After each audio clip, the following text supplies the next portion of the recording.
Start recording. Okay. Welcome to Dystonia and me. I'm Jordan. Today I want to talk about fear.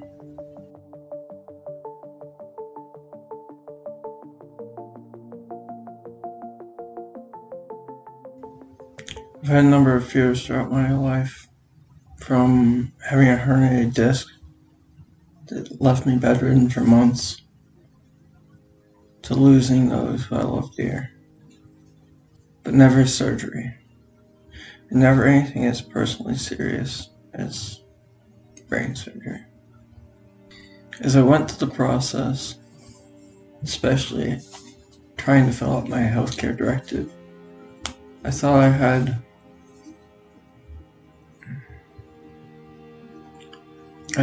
some sort of handle on my mortality. I was mistaken. I was scared of the unknown. I've never had surgery before.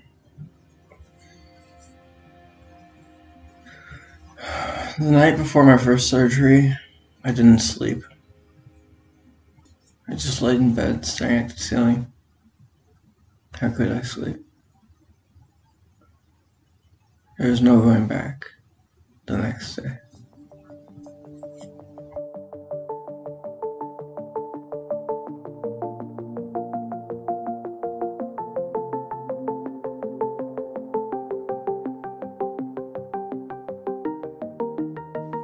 In an instant, your, my, or anyone's life could end.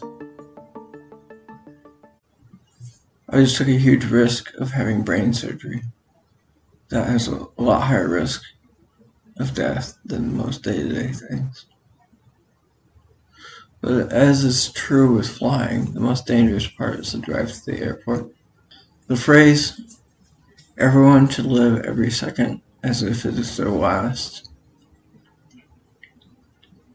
is not taken lightly by those who have chronic illness, because if given the chance, we would. This surgery was my second chance. But with anything, there are drawbacks. I've had intense migraines and implant pain. These both make me much more fatigued than before surgery. Yet, I still would have gone through it again and again. To me, these are minor issues compared to the non-functioning of my hands and worsening dystonic storms. Luckily, those side effects have been treated by Botox.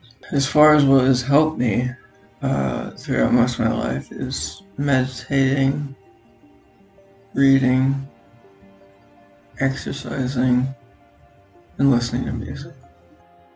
All of these center me in a flow state so that I'm fully engaged in the moment I'm living through. I liken it to an animal living in nature. Most of our lives are not involved in searching for food or warmth.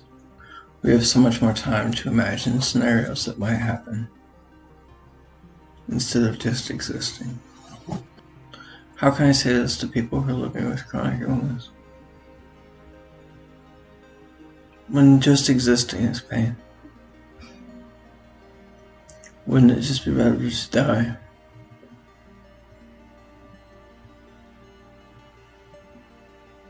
I don't know. But life is suffering. Some people have to endure more than their fair share. I understand. But that doesn't free you or me from taking steps to make our lives incrementally better. My fear of dying from surgery was just a scenario I placed there. Claustrophobia, a fear of feeling trapped. Or tomophobia, a fear of surgical procedures. Anxiety these induce. I don't think that's a complete way to explain it. When I noticed I'd have this anxiety creeping up on me on surgery, I'd listen to the heart rate monitor as it beeped. I'd also be focusing on the end goal of the procedure, or just talking to the surgeon or surgical staff, asking for the sponges with a minuscule amount of water. The best way to treat anxiety is to become comfortable with being uncomfortable. Psychologists have a technique for this. It's called cognitive behavioral therapy, or CBT. This can be accomplished a variety of ways on your own. Learning to meditate, controlling your reaction to external stimulus, focusing on breathing, letting your thoughts pass by without letting them consume you.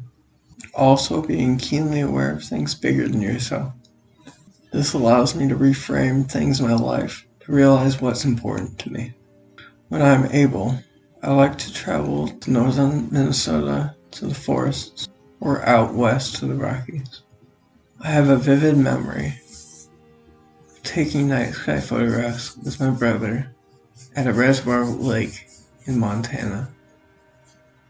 I recall turning all the lights off, walking up to the edge of the forest, staring into the pitch darkness. An endless bounty of conifers sent shivers down my spine. I've heard others say that staring at the ocean can bring a sense of awe as well. I would think about these things to bring a frame of reference to surgery. Surgery seems big in the moment, but it's small compared to the rest of your life. Reframing like this is necessary for anyone who feels overwhelmed. I do want to address whether or not DBS is necessary.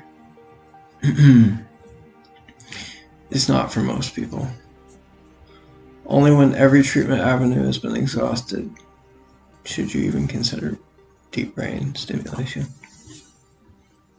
It doesn't work for everyone. I guess the question I have to answer now is, would I still advocate for a treatment if it didn't work for me?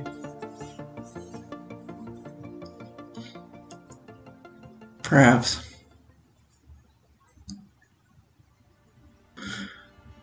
I wish there was a cure for my disease. That is what drew me into my field of study. But we have to use the tools that we currently have. If it didn't work for me, I don't think I could continue studying and researching neuroscience. It's hard to contemplate the unknown because it's just that, unknown. Fear of the unknown is equally difficult to grasp. Other than the tools I outlined earlier, such as meditation, listening to music, exercising, learning is key. Learn everything you can about your diagnosis. To be knowledgeable equips us with information and different perspectives. Let me know if you have any other techniques for dealing with fear and anxiety in the comments.